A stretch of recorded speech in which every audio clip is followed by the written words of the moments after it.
Estou pensando então, irmãos, Salmo 22, versículo 1. Deus meu, por que me desamparaste? Último versículo.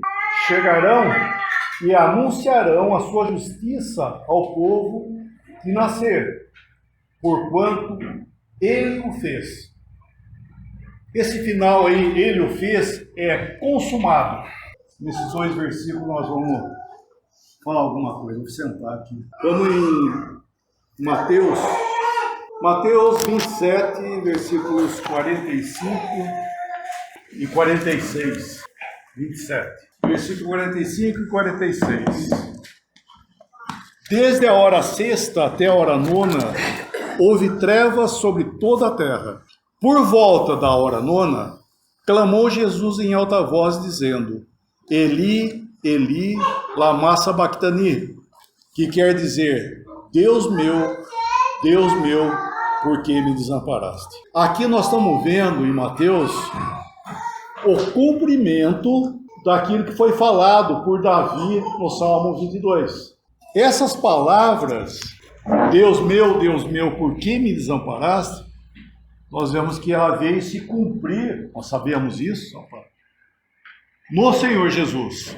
E essas horas, nona, da hora sexta até a hora nona, são 3 horas que foram, que é do meio-dia até as 3 da tarde, foi o período que o Senhor Jesus padeceu e recebeu o justo juízo de Deus para com o pecado.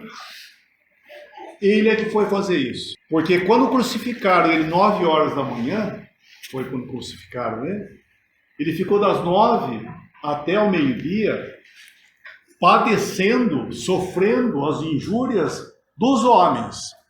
Todos blasfemavam, meneavam a cabeça, zombavam dele, e ele estava ali sofrendo essas 3 horas primeiras debaixo da mão dos homens, sendo escarnecido. E nesse tempo, dessas 3 primeiras horas, foi onde ele disse: Pai, perdoa-lhes, porque eles não sabem o que fazem. E ele estava falando o quê? Pai. Ele estava em comunhão, que ele sempre teve a comunhão com o Pai. Pai, perdoa-lhe, porque não sabem o que fazem. Quando deu meio-dia, daí aconteceu isso aqui que nós estamos vendo em Mateus. Se fez trevas sobre toda a terra. Por quê? Porque nesse dia, irmãos, Deus na sua justiça, ele virou as costas a esse mundo aqui e derramou, falando outra vez, ele derramou o justo juízo dele contra o pecado. Só que isso caiu como um para-raio, caiu em Cristo, nessas 3 horas que ele ficou. E aqui, irmãos, quando ele falou, ele não fala Pai, ele fala Deus. Toda a comunhão que existia foi rompida, literalmente rompida. O homem, como um pecador que é, um homem que vive reclamando de Deus, por que Deus faz isso, por que Deus isso, por que Deus aquilo, na realidade, Deus está cuidando de todos. Deus é um preservador, como nós lemos ontem aqui, Deus é o preservador de todos os homens. Deus é misericordioso, Deus é bom. E Davi escreveu assim, sobre os justos, Davi escreveu assim: fui novo e agora sou velho, e jamais eu vi um justo desamparado. O Senhor nunca desamparou ninguém, nem um justo, inclusive. Mas aqui nós estamos encontrando o quê? Esse homem aqui que está falando, que é o Senhor Jesus, o verdadeiro justo, ele está dizendo: Deus meu, por que me desamparaste? Essa pergunta, ela não é reclamação. Ele não está reclamando, ele está clamando. E o que ele estava fazendo aqui é interessante, foi um clamor do Senhor, que veio da sua alma isso aí. E é interessante que Davi lá falou isso, escreveu sobre isso, sendo que ele mesmo Ele, na verdade, não sabia o que era aquilo, porque ele mesmo disse, eu jamais vi um justo desamparado. Mas quando ele escreveu, ele sabia que era algo profético, algo que ia acontecer. E esse clamor, nós vemos o Senhor aqui, pensar nisso, irmãos. Havia a necessidade que Deus desamparasse o justo. Como Pedro fala, o justo pelos injustos. Então, o Senhor Jesus, o único justo, na verdade, o único justo que existiu, ele ficou ali, essas horas de trevas, desamparado de Deus. Eu não sei o que é isso, graças a Deus nunca vou saber. Mas é um homem desamparado de Deus. É o que Deus vai fazer com o homem. O juízo de Deus. O que é o lago de fogo? É um lugar que está cheio de fogo assim queimando? Não, não é isso. Essa palavra lago de fogo é uma figura, né? Algo, não sei como é que usa a palavra, mas está prefigurando um juízo. Mas esse lugar, o lago de fogo, é um lugar de trevas. E são trevas literalmente. São trevas interiores e trevas exteriores. O homem pensa, né, infelizmente, ainda zomba, né? Ele pensa que quando ele for para o inferno, ele vai lá, meus amigos vão para lá. Não, ficar junto lá. Engano. O homem vai ficar sozinho, desamparado de Deus e só. E em trevas. Trevas interiores, porque ele é um incrédulo, e trevas exteriores também. Não vai ter luz, né? Porque se tivesse fogo ia ter luz. Mas é figurado isso. É um lugar de juízo. E o Senhor Jesus, nós vemos o que aconteceu aqui? Trevas sobre toda a terra. E o Senhor Jesus estava em vida, irmãos. Em vida, ele estava vivo naquela cruz quando ele passou pelo juízo de Deus. Quando ele recebeu nele o justo juízo de Deus que nós merecíamos. Ele ficou lá. Como diz o Salmo também. Por isso eu restituí aquilo que não furtei. O Senhor estava fazendo o quê? É que ele estava pagando uma conta que não era dele. Né? Por que ele é o nosso substituto? Porque ele foi lá para pagar uma conta que nós jamais poderíamos pagar.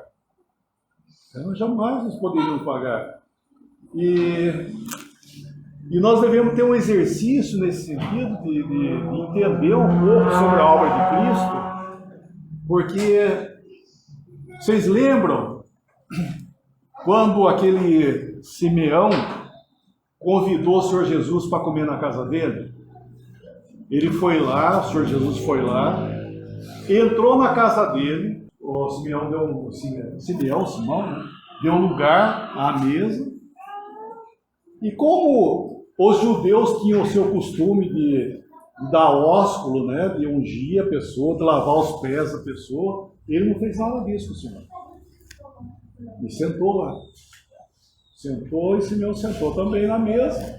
Veio uma mulher da cidade, uma pecadora, né, publicamente pecadora, ela vai por trás, ela vai aos pés do Senhor, começa a beijar os pés dele, chorando e derramando as lágrimas no pé do Senhor, pegando seus cabelos, enxugando, ungindo o pé dele. Simeão olhou para o Senhor assim e pensou assim: se esse homem fosse profeta, ele bem ia saber quem que é essa mulher que está nos pés dele, porque é uma pecadora. E o Senhor sabia o que ele estava pensando, quando ele sabe o que nós pensamos também, né? Sabia o que ele estava pensando.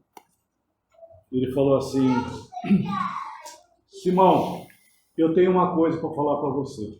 Dize-a, mestre. Um homem tinha 2 devedores. Um devia 500 denários e o outro devia 50. Não tendo os 2 com que pagar, ele perdoou a ambos. Quem você acha que vai amar mais essa pessoa? Ele falou, suponho que é aquele que mais envia. Falou, exatamente. Eu entrei na sua casa, você não me deu um ósculo. Essa não cessa de beijar os meus pés. Não me ungiste com óleo, e ela não cessa de ungir. E enxugar com lágrimas, né? Lavar meus pés com lágrimas. Você não lavou meu pé, e ela com lágrimas fazendo isso, está enxugando os seus cabelos. E dela falou assim, dele fala assim, essa muito está amando, porque muito foi perdoado. O que é isso, irmãos? Nós vemos que muitos são publicamente, né? Mas no caso dela, né, publicamente mais baixo, né, a reputação dela. Essa é pecadora. Foi o que ele falou. Se ele fosse profeta, ele ia bem saber que essa mulher era uma pecadora. E ele não era? Então, quando ele falou essa parábola, um devia 500 e eu devia 5, o outro devia 50. O que é isso aí, irmãos? Aparentemente, uns devem mais, né? Mas, na realidade, o que o senhor estava falando não é o quanto. Não é o quanto você deve. O ponto é que, não tendo os dois com que pagar. Esse é o ponto. Não é verdade? Não importa quanto o homem acha que ele ama. Eu não faço isso, não faço aquilo, né? Como todas as pessoas se desculpam, né? Não, mas eu não faço assim, aquilo, ela faz isso, eu não faço, não sei o quê, fica comparando-se um com o outro. Mas eu pergunto, vamos dizer, você só tem 10, só deve 10. A pergunta é, você tem como pagar isso? Não, então você é condenado igual. Esse é o ponto. E o ponto, irmãos, da nossa adoração ao Senhor vai realmente ser a medida de quanto você vai ver, o quanto você foi perdoado. Né? O nosso apóstolo falou, a quem muito se perdoa, muito ama. Essa é uma realidade. Você vê quanto você foi perdoado, é o quanto vai ser a sua gratidão. Não é verdade? Por isso que o Senhor falou, o que você acha que vai ficar mais grato? Ele que devia mais, lógico, essa é uma verdade. Com Deus é a mesma coisa. A nossa gratidão ao Senhor vai ser na medida de você ver o quanto que você foi perdoado. Porque você não tinha como pagar. Então o Senhor Jesus aqui, quando ele estava lá clamando, né, esse eco que nós ouvimos até hoje, Deus meu, por que me desamparaste? É por causa de mim que está lá. Esse brado que ele deu foi por minha causa. Eu que era para ir a esse lugar. E ele foi para o meu lugar para dizer essa palavra. E literalmente, nós vamos entender que o Senhor Jesus, ele foi literalmente desamparado de Deus. É um homem desamparado de Deus. Muitos pensam que essas 3 horas, no oculto, no mais profundo, a comunhão estava sendo mais doce. Não é, não tinha comunhão nenhuma, não. Ele não tinha comunhão nenhuma, ele estava literalmente desamparado de Deus. Era o justo juízo de Deus caindo sobre o pecado. E ele, com a palavra que ele foi lá e se fez pecado por nós. É uma figura, né, do Velho Testamento que prefigurava Cristo. Nós vemos que os animais que eram mortos, né, nós vemos que havia a identificação do animal com o pecado e o animal morria por isso. E o Senhor Jesus, ele se identificou com o pecado e foi lá para receber o justo juízo de Deus contra o pecado, contra o nosso pecado. Então ele ficou essas 3 horas em trevas para fazer a expiação pelo pecado. Vamos em João, Evangelho de João 19, versículo 30. Quando, pois, Jesus tomou o vinagre e disse, está consumado, e inclinando a cabeça, rendeu o Espírito. O único evangelho que fala está consumado é aqui em João. Mateus, Marcos e Lucas fala dobrado dele, inclusive, Lá fala-se também que o brado que ele deu foi quando ele disse, Pai, de volta, que ele estava falando Pai lá atrás, nas 3 horas de trevas, Deus meu, não era uma reclamação, era uma expressão, né? E agora ele está dizendo, Pai, nas tuas mãos eu entrego o meu espírito. Foi o momento que ele deu a vida dele, ele era a única pessoa que podia dar a vida, foi isso que ele fez. Ele deu a vida dizendo, Pai, nas tuas mãos eu entrego o meu espírito. E aqui em João nós estamos vendo que ele diz, está consumado. Essa palavra está consumado é o que nós lemos lá no Salmo 22 também, né? Que é o último versículo que fala consumado. Está consumado, a tradução daquela palavra. Ou seja, a necessidade da expiação pelo pecado foi consumada.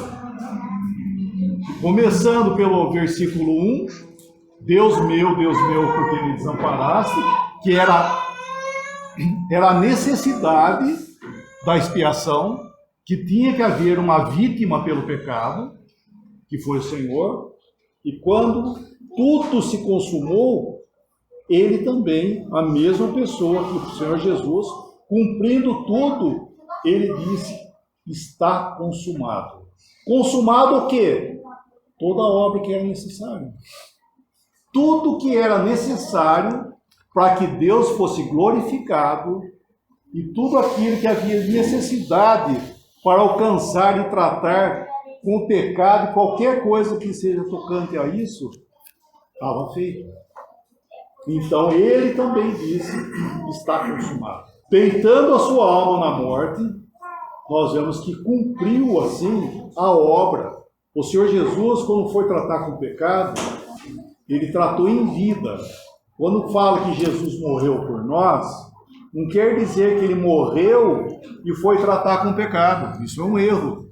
Ele tratou em vida, foi nessas horas de trevas aí. É aí que ele tratou com o pecado. É que havia necessidade de morrer. A morte tinha que vir. A vítima tinha que morrer. E assim ele morreu.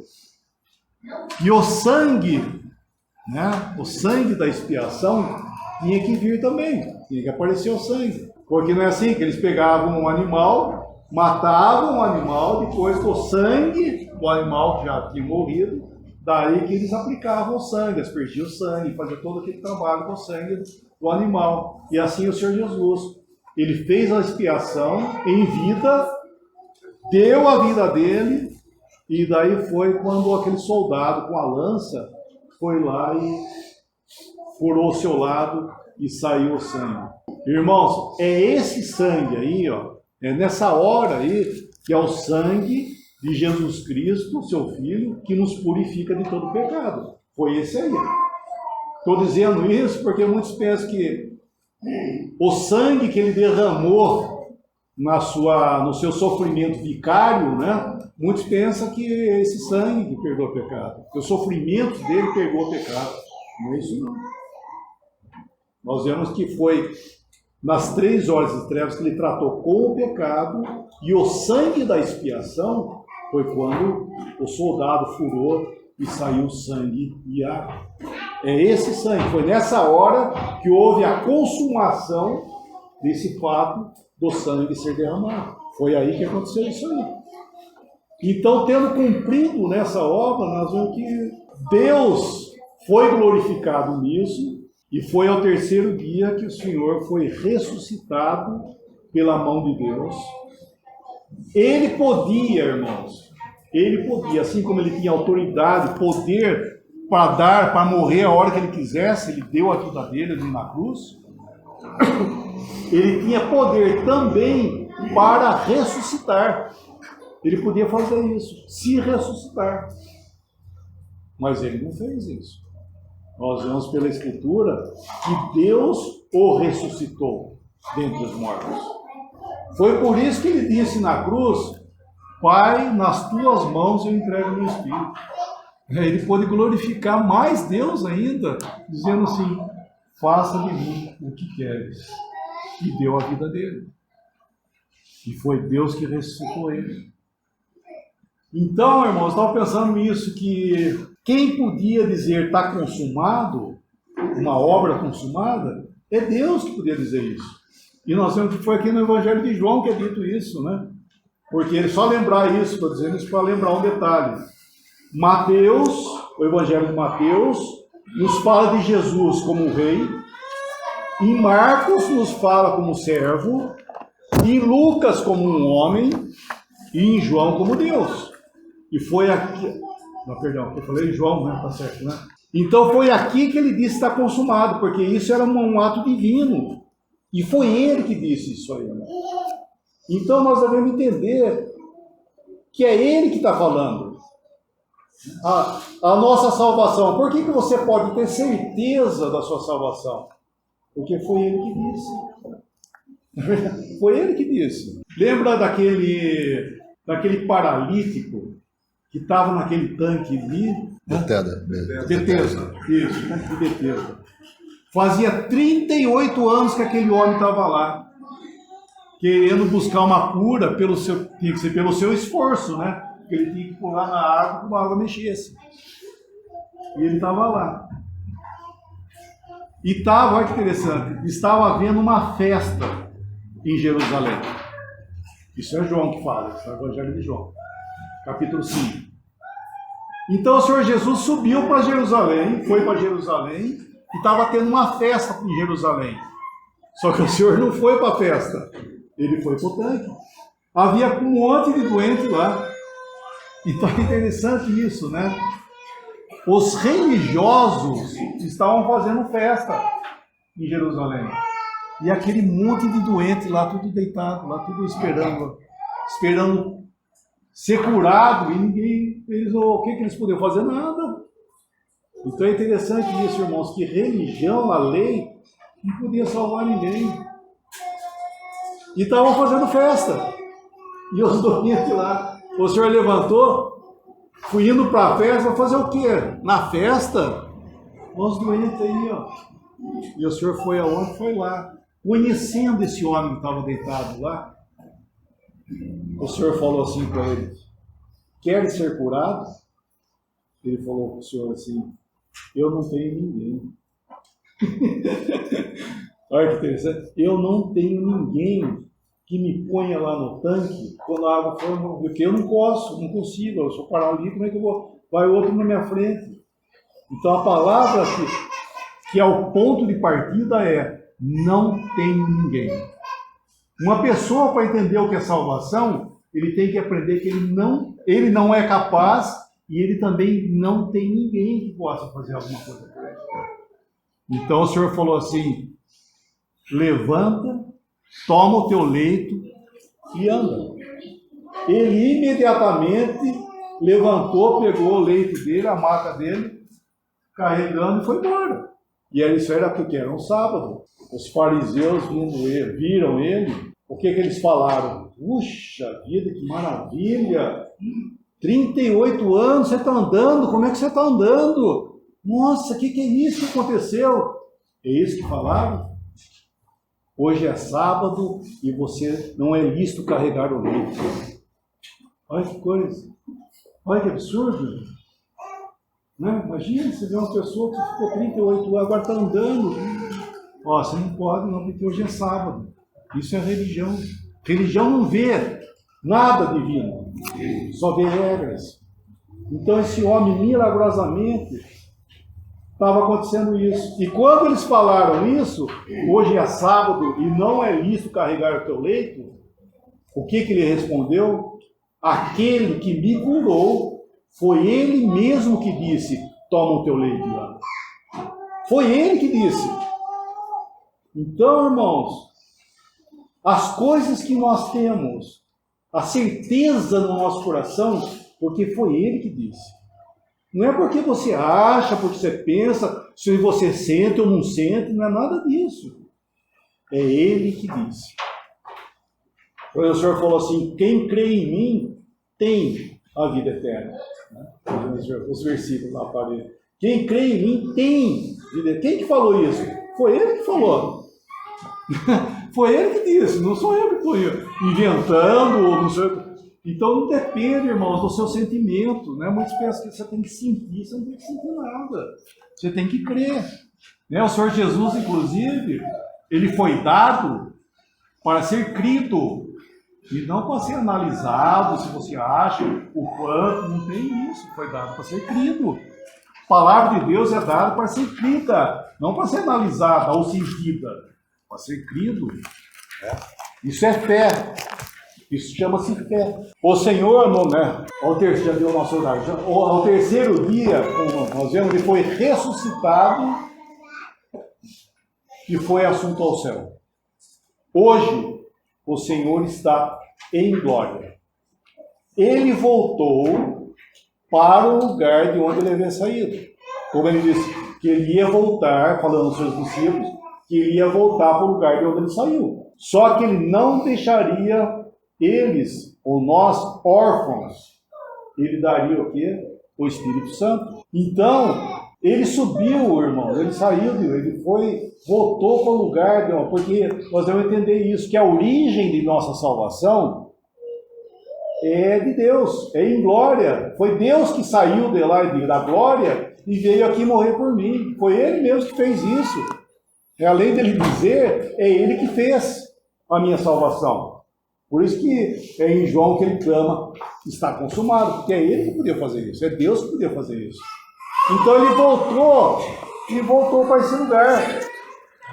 E eu penso que a maravilha disso aí é que quando o Senhor saiu da glória, ele veio para salvar quem? Ele veio para salvar o homem. O homem com uma raça caída, né? Em desobediência, ele veio e se identificou ao homem. Ele se fez um homem. Nasceu no ventre de Maria, quem? Um homem. Para salvar quem? Logicamente, o homem. E quando ele veio, ele passou pelos anjos, que é uma criação dele também. Os anjos também foram criados. E uma casta de anjo caiu também. E eles viram o Criador de todas as coisas, deixando a glória e vindo a esse mundo, se identificando com o homem, que é menos do que os anjos, para salvar essa. Ele não veio salvar anjo, ele veio salvar o homem. E quando ele consumou essa obra, nós vemos que ele volta. Só que agora, ele volta, porque quando o Senhor nasceu, ele tomou essa forma humana, lógico, nasceu um homem como nós, semelhante, que não tinha pecado. Ele assumiu essa forma para nunca mais deixar de ser. Quando ele ressuscitou, era ele mesmo, era a mesma pessoa. Tocaram nele, viram que era o Senhor.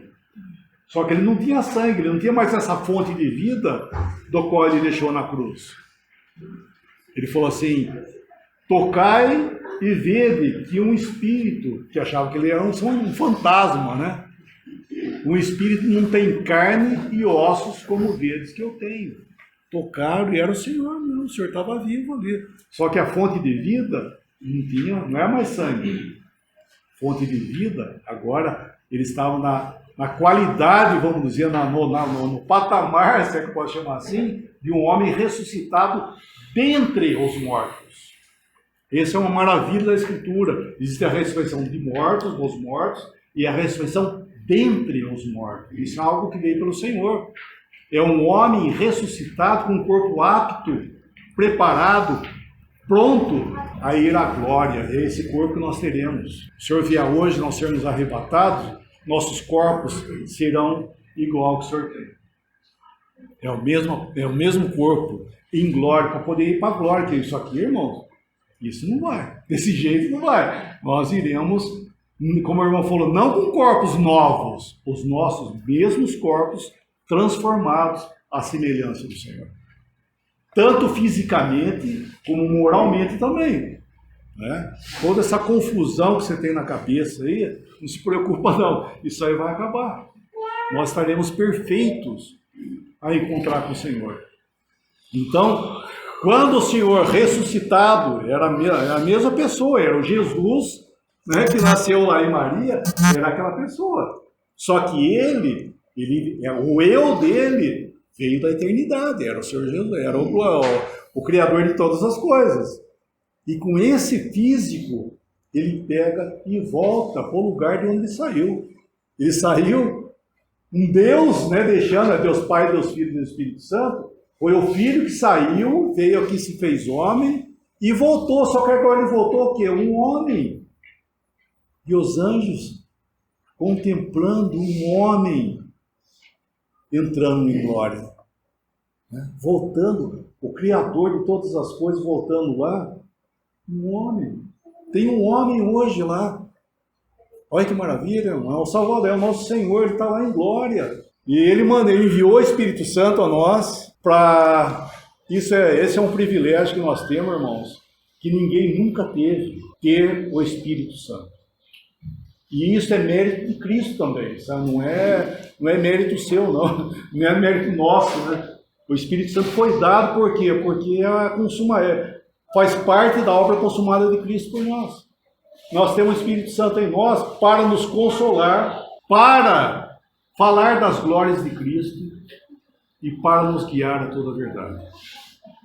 Essa pessoa que habita em nós foi dada para isso. Então nós temos toda a provisão, enquanto nós estamos aqui, para andarmos em comunhão com o Senhor. Conhecer Ele. Por isso fala, Ele me glorificará. O Espírito Santo está aqui para contar para nós as glórias de Cristo. Tudo que Ele fez por nós, aquilo que Ele é. Tudo que é para nós, que nós teremos eternamente com Ele, aqui nós já podemos gozar disso, porque o Espírito Santo está aqui para isso. E é um momento que o Senhor vai voltar, né? Vai ser nesse dia com o Espírito Santo que veio lá em Atos 2, né? Desceu aqui para habitar no homem. Ele vai embora. No dia do arrebatamento ele vai embora. Só que como ele habita em nós vamos embora também.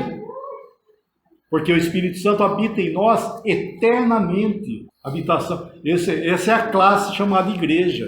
A igreja será a igreja que vai ser a esposa de Cristo. Isso é um caráter eterno. Eternamente nós estaremos com o Senhor e seremos eternamente a amada dele. Israel, né, que o cristão coloca Israel, infelizmente, aí, Israel como sendo mais, né, tudo, Israel e coisa e tal, Israel vai acabar, mano. Israel só vai durar enquanto existir o homem aqui. Né? O Senhor vai voltar a tratar com Israel, o milênio vai existir, Israel vai ser abençoado, mas na hora que acabar o tempo aqui nesse mundo, que vai acabar esse tempo, não vai ter mais Israel. Vai existir só o quê? Deus e os homens, e a igreja vai existir eternamente. Vai ser a esposa do Senhor, eternamente. Então, nesse dia, que pode ser hoje, esperamos que seja hoje, o Senhor vai voltar, não aparentemente, né? Ele virá entre nuvens, nós subiremos, e nós vamos encontrar essa pessoa aí. Isso que eu estava pensando que, como é precioso isso, né? Que nós não devemos ter medo, sabe? Muitos pensam que, arrebatamento, será que eu vou? Meu Deus, e agora? Irmãos, vai ser um dia de alegria, né? Por isso que fala, as bodas, vai existir as bodas do Senhor, né? Do Cordeiro, né? Que noiva que vai encontrar com o noivo apavorada? Nenhuma. É um dia de alegria. Qual noivo que vai encontrar com a sua noiva desgostoso? Nunca, né? Não existe isso. O casamento mesmo, essa palavra no sentido correto, é um dia de alegria, porque é o amado e a amada. É esse encontro de duas pessoas que se amam para ficar eternamente, né? Por assim juntos. Enquanto existir, né? Ele não deixará o homem seu pai e sua mãe e se unirá à sua mulher para sempre, né? Vamos dizer assim. Enquanto existir aqui, casamento pertence aqui a esse mundo, né? E assim vai ser o Senhor. No dia que nós subirmos, nós seremos essa noiva ataviada, né? Adornada, porque Ele fez isso por nós. Nós vamos encontrar com o Senhor. E vai ser esse Senhor que nós vamos encontrar. Em Tessalonicenses fala assim: o mesmo Senhor descerá do céu e nós subiremos a encontrar. Quem? O mesmo Senhor.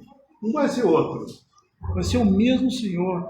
Então o Espírito Santo, irmãos, em nós hoje aqui, Ele quer contar para nós quem é o Senhor. Porque uma coisa é você conhecer salvação, outra coisa é você conhecer o Salvador. Nós fomos salvos para conhecer o Salvador. Não é para conhecer salvação somente, né? É tudo isso, lógico, né? É conhecer salvação. Mas nós fomos salvos para conhecer o Salvador. Por isso que nós fomos deixados aqui, ó, porque o Senhor podia tirar nós, né? Creu, escreve no Cristo, deixa nós aqui. Para quê? Para conhecermos Ele aqui. Isso é um privilégio, irmão. Não é. Então, para de reclamar, né? Que a vida é dura, que é não sei o quê. Para que nós fomos deixados aqui para conhecer o Senhor. É verdade? A vida é dura, lógico, a vida não é fácil para ninguém. Todo mundo tem suas dificuldades. E, então, essa ideia também do evangelho da prosperidade, isso é um engano muito grande. Isso é para tirar atenção, né? Tirar o foco do motivo que nós estamos aqui. Nós estamos padecendo, nós ficamos doentes, nós passamos dificuldade, mas isso tudo, irmãos, não priva a liberdade que nós temos de conhecer o Senhor, de crescer, a palavra fala de crescermos no conhecimento e na graça do nosso Senhor Jesus Cristo. Até quando? Até que Ele venha. Isso é um privilégio, irmão. Isso é um privilégio, não é? Isso não é mandamento, você tem que crescer, não é isso. O crescimento é algo natural, né? Uma criança vai crescendo aí. Faz força? Não faz força nenhuma para crescer, ela cresce. E nas coisas do Senhor, irmão, nós crescemos na medida que realmente nós estamos nos alimentando dele, conhecendo, deixar que o Espírito Santo fale a nós, né? A Escritura preciosa que nós temos aqui. Então essas coisas nos foram deixadas, né, ricamente, em abundância, para que nós pudéssemos andar e lembrar que ser cristão é um privilégio. É um privilégio, né, ser cristão.